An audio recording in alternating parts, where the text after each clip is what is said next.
Vaughn hot rod. It's pretty crazy. Do hot rod. You're my hero.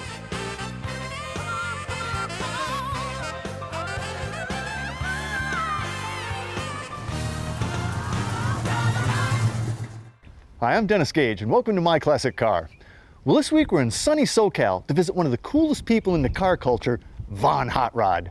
Now, most people know Hot Rod as a world-class pinstriper, and he definitely is that. But he's way more than that. He's an artist, a builder, and a consummate entrepreneur. He's also a notoriously private guy, but we're gonna blow the lid off that today. No stress whatsoever. Nothing. Trust me. This is gonna be a wild trip.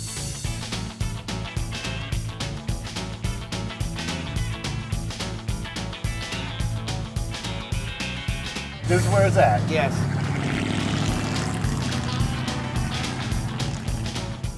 Hot Rod, man, Hey. so great to see you. Thank you, Dennis. This is, I mean, I've been wanting to do this for a long time. This is truly an honor. Thank you. You're a legend. You're a legend in your own time. I'm a legend in my own mind. Well, that works too. But I mean, you really are. I mean, you've been living this life all your life. Yes. Ever since I can remember, ever since I was born, I had a wrench in my hand and I was always doing something. The hair too. I did. I Shapes? came out of the crib. There's a picture of me in my crib and it's got the hair. It's standing up. So. And you look marvelous. That's right. When you got out of school, did you basically start building right then? Back then, it was spending a Saturday going to junkyards and guys' garages and speed shops collecting parts. And so out of high school, I opened up a shop that you can buy everything under one roof. So you're building cars. You had the shop going. Yes. Saturdays it became this gathering spot. Yeah. What it did is everybody used to come there and prep their cars for the local cruise night or hot rod show, like a Good Guys event or whatever come to town. It's called Hot Rod's Hangout. What else would I call it? I sold the shop 9 years ago, and I can never put an S on my name. The shop was called Hot Rods, 'S. So I can't do that. And I thought, gosh, my name's Hot Rod. How am I going to differentiate me from the shop? How can I figure this out? About 18 years ago, a Japanese magazine wrote an article about me and called me Vaughn Hot Rod. So I got a translation and asked them, what's the idea of the Vaughn? And they said, well, that's the highest reverence we can give somebody for the master of their craft. And I go, but yes, I'm taking on the name of Von Dutch. That's kind of tough. Yeah.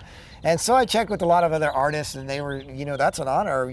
That's fine with us. And I thought it was an honor to carry the Von name, and I never want to mess it up in any way. I want to represent it fine, because to me, that's a high reverence that they've given me. So that's where the Von comes from. That's so where it cool. comes from. But these days, Hot Rod, everybody pretty much knows you as a big-time pinstriper. Right. When did you start pinstriping? Well, I was always, as a kid, fascinated by the metal flakes and the lace paint, the pinstripe, and never knew how it was done.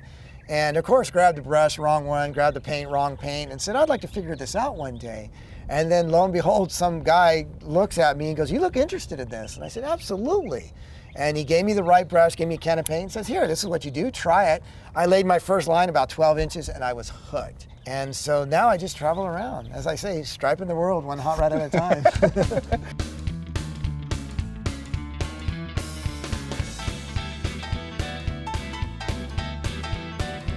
I love the studio you've got. Thank you. Above the garage. I mean, all the pieces there. They're from different events that you've... Different events, different artists all around the world. They've come in from Italy, Germany, Japan, Australia, locally throughout the States. I collect, obviously, hot rod art and pinstriping. And I think the coolest thing there, though, is your travel case. Oh, my striping box. Yeah. Yes, that was a gift to me. It was done by 61 pinstriping artists. Each guy did one color, signed it, and striped it. And then they presented to me at the Grand National Roadster Show at the Pinstripers Reunion about 2 years ago. We call it the Ark of the Covenant. It kind of looks like that. It's great. You want to carry it on the poles and stuff like that. That's a beauty. Thank you.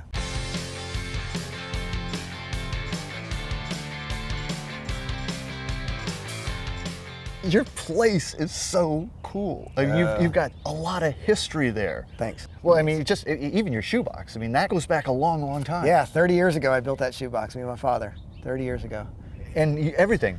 Everything. Upholstery, the only thing we didn't do is paint. I farmed the paint out. Everything else we did ourselves. Flathead Ford. It's out of a 51 Merc running offy heads on a 4-barrel with a magneto. And it's just got a great profile. She looks good. Thank you. I wanted to build a high school custom where a kid built it and looked like he had just enough to do the essentials. Nose, deck, French, the headlights and taillights, but not chop the top. Yeah, man, I absolutely love that car. Thank you. But I love where it's sitting and what it's surrounded by. I mean, again, just such a great history. I mean, some of those photos, man. Right. There's a lot of rare photographs in that museum. A lot of them were given to me by, George Barris or Ed Roth or Larry Watson and stuff like that. They were given to me. So. Well, that one with Winfield, Barris, Oh yeah. Ed Roth. I mean, where was that? Where was that? That taken? was at the Grand National Roadster Show in Oakland at the time, and it's the announcer, and he's interviewing all the guys, and there's George Barris, Ed Roth, Gene Winfield. Top hat, yeah, you know? it's But they got his all top look hat. so young.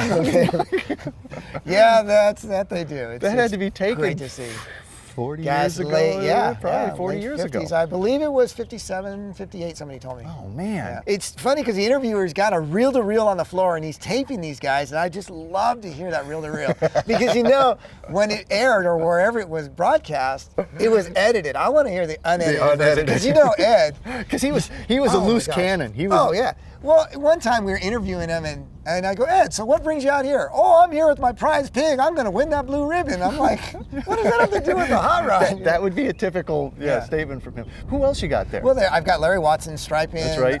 Annette Vunicello's T-Bird. There's a picture of that. That's so cool. I've got a picture of a Pearson Brothers coupe in primer before it was painted at the Salt Flats. Wow. Yeah, black on white. It's a steel, and parked next to it is a car that they used to tow around it. It was a 39 Chevy. Yeah, And a couple early pictures of Barris's that pickup. The Dream Truck. The Dream Truck. And that one shot of Ed Roth in that insane bubble with the fans. Yes. And what is that? that? Was Rotar. He made that, part plane, part spaceship, part hot rod. Yeah. All Ed. All Ed. All Ed.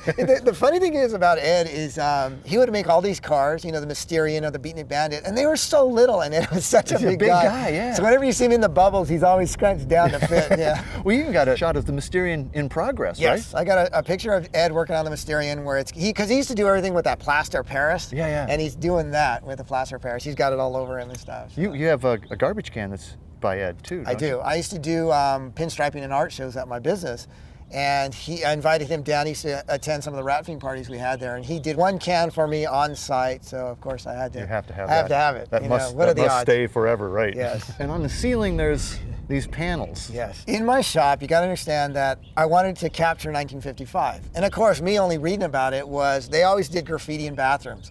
So I lined my bathroom up with basically signboard material.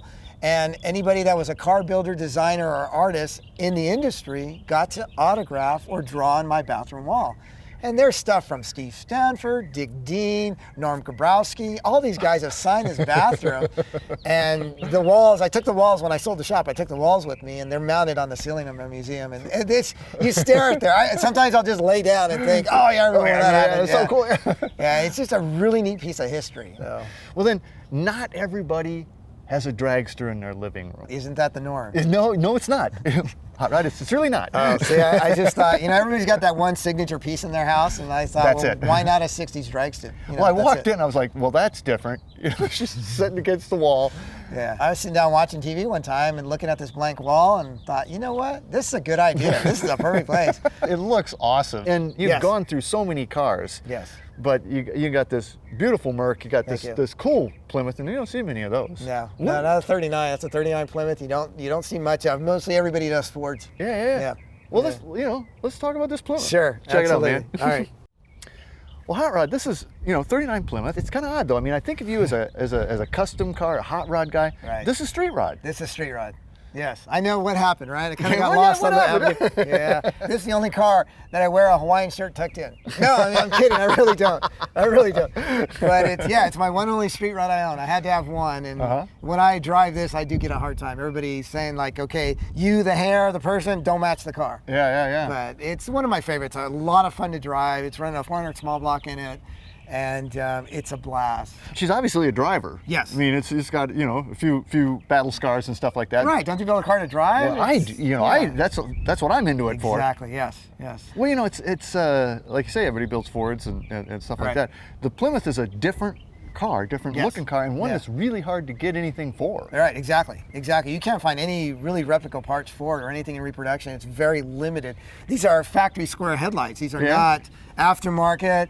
I painted the bezel for that street rod look, but those are factory glass headlights. That's how the front end was, other than the bumper being gone. I shaved everything off. And then this would have been, it wasn't really chromed, it was like a... Yeah, they were like stainless steel inserts that went in it, so the whole front end was chrome with the bumper and the splash pan, and these were chrome, I painted these. It had a two-piece hood, I did a one-piece hood on it, punched a couple louvers on the side panels. So kind of giving it that street rod look, It's got the the Kragers on it, the drag stars, and steel running boards on it. I Frenched the back end, rolled the back pan, so it's a lot of fun. It's got my tweed interior. You can see in here, it's high tech. It doesn't fit my personality. It is really different. You're all blanked out there. Yes. Is it digital? Or Yeah, is it's all digital dash. Everything's behind it. You know, you turn on the key and the light, and it all lights up, and everything comes to par. So. But you haven't chopped it or anything. It's pretty No. much the body, Yeah. the stock body on Yeah, it. it's a stock body. Kind of the bustle back. Yeah, the hump back, a split window. It's got the grilled taillights in there, all rolled. Everything's gone. No gas filler, nothing. Just your typical monochromatic street ride. Yeah, it's something you can just have fun with. Yes, it's for fun. And it's cool. It's a very cool car. Thank you. It isn't really what I think of as you, though. Yeah, I know, it doesn't No, fit. no, the Merc is Yes. what I think of as you. Okay, that's more me. That is you. Yes. Let's go check that baby Okay. out. Now this baby's sweet. Thanks. This is really pretty. 42 you. Merc. 42 Merc. Which is a pretty rare car. Yes. That was when they stopped making That was when cars. they stopped making them, yeah. Really hard car to find. This has got some history because this is a recreation of a car your dad did Yes. way back. Way back when. Him and my mom were married in '59. And this is the car, replica of the car of what he had when they got married. This was his little, sleeper hot rod that he had that he used to run around the streets with and get in trouble with. And this is the replica of that car. So he built it like over 57, 58, 50, that era yeah. that he built it, and she looked like this. She looked like this, yes. There's a lot of early hot rod and touches in this thing. Yes. I mean, the French headlights. Yeah, you got 54 Merc headlights Frenched in. You got a creased hood. Uh-huh. You got a rolled back panel with 41 Studebaker tail lights. This is fiberglass. No, that's still. The 42 Merc had a double grill. There's actually another grill down in here that he covered up back then. And then he put his turn signals back in there, and excuse a little dent there. Yeah, whatever.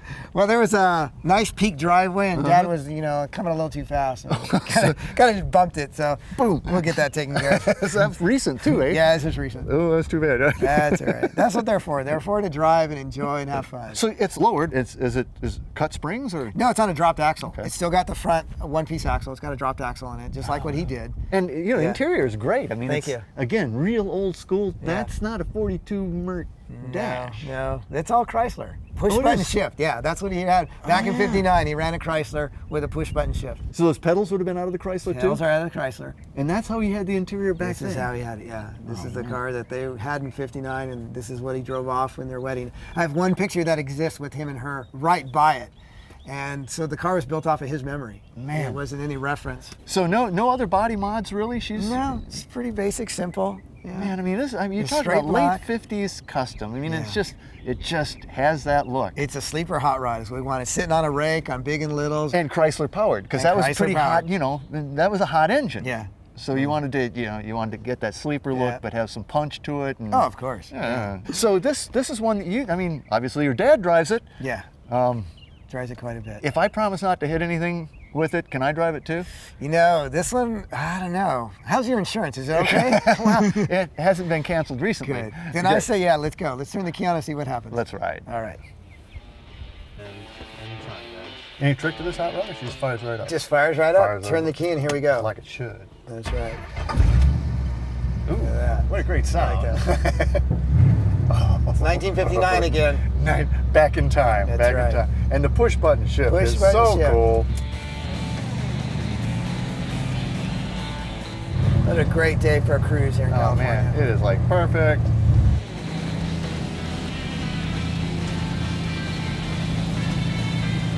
This is really an old school ride all around. All around. Well, it's a perfect SoCal rod. I love that sound. Thank you. Yeah, it's just a fifth of Beethoven for me.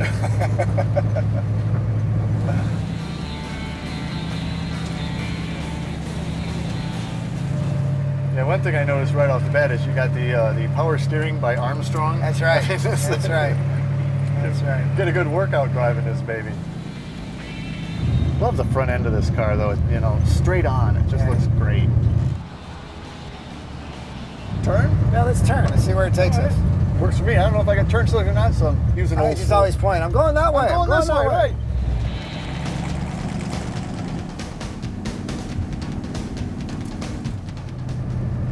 Push button. Man, That's right. And I love how they're laying down. Yeah. Because normally on the Chrysler, it's up and down. Yeah. This way, sideways.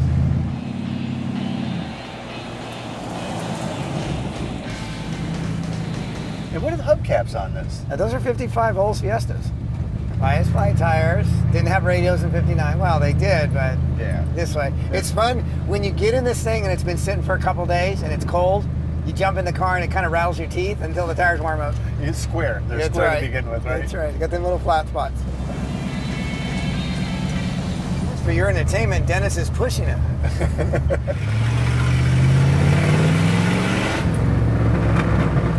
What a sound. And that was hot rodding is all about. So until our next meeting, remember, honor the timeless classics. I'm Dennis Gage. Happy motoring.